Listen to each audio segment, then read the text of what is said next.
odamlarga o'zi yig'ishtirish kerak bu narsani. Yaxshilik olib kelmaydi. Eng yomon bilasizmi, bugun nima kulgili narsa bo'ldi. Hozir Ulug'bek aka qo'yadi menimcha ertaga Bogdan Ruskov bilan. Ko'rdim videosi. Ko'rdingizku? Oddiy misol yosh bola kelyapti. 10 yoshimda shu bola. Mana Qashqadaryoda keldi. Ko'rdingiz biz 100 tadan ko'p odam bor edi, to'g'rimi? 100 tadan ko'p odam bilan intervyu qildik, rasmga tushdik. 10 yoshli 2-3 ta bola kelyapti-da. Misol qani dotdi? Gold qanida. Misol, yo, misol Goldmi, Saturn dotdi. Misol Goldni kichkinaligidan taniyman-da.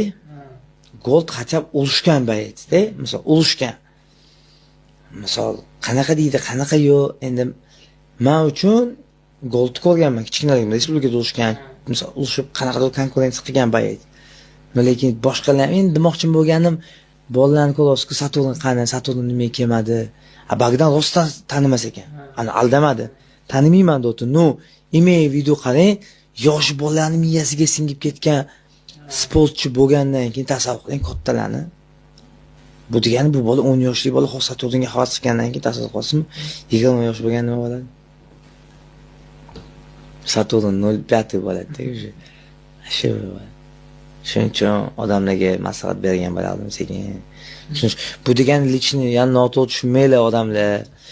Ana kimdir mana shu insonni yomon ko'rar ekan bu. Yo'q. Yomon omadini bersin. Ilohim hamma topsin, hamma pul topsin. Tirikchilik qilsin, oilasini boqsin. Молодец. Bu ham ishoning, agar bunga ham Alloh bermasa shunaqa mashhur ham bo'lmas edi. Alloh bermasa befoyda. Boshqa ahmoqlar yo'q deysizmi? Undan keyin millionta bo'lib ketdi-ku, ahmoq. Lekin bunga beryapti-ku Alloh, to'g'rimi? Молодец.